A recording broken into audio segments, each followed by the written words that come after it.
you know, he had to feed us. He had to pay a big mortgage. We had lots of properties as well. That's a whole other story. But there was, you know, there was a lot of pressure on him to perform, and I think it killed him. And I think that moment I had this suddenly from I'm going to be a lawyer, go to Cambridge University, all these things that in my mind were my next steps, to like, you know what, I'm just going to start my own thing. I'm just going to, you know, I'm not going to wait until I'm 45 or 40 to start my own business because someone else has decided they're going to fire me. I'm just going to start. Yeah.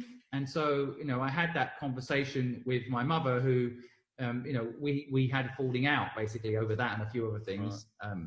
And at that point, my mum said, well, it's my rules, I'll get out. And I'm like, okay, I'll get out. So at that point, wow. I left school, kicked out of home.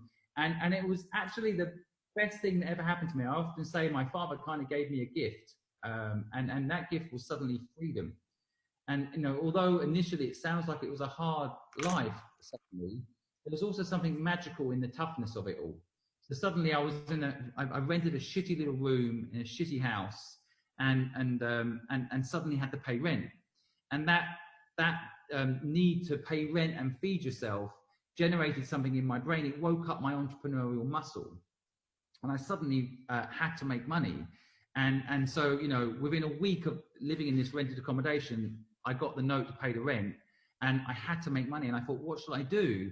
And then I was walking down the street and there was this big house, not too far from where I'd rented this room, with this very messy garden. And my brain just said, that's a big house. They must have money and that garden's a mess. Why? Why don't I just offer to take care of the garden and they pay me? Maybe they, you know, my instinct was just there. And I knocked on the door and I was right.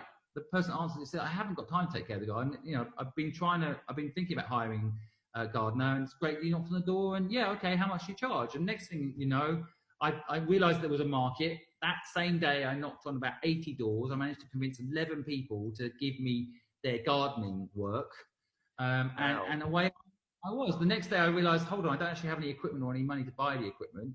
So I had the brainwave to go back to the 11 people that had said yes with a shitty contract that said what I was going to do and asked them for 50% deposit. And they gave it to me cash. Wow. Now, I don't have a brochure. There's no such thing as a website at this point. I'm 15 years old. I probably look it. But they gave me the money.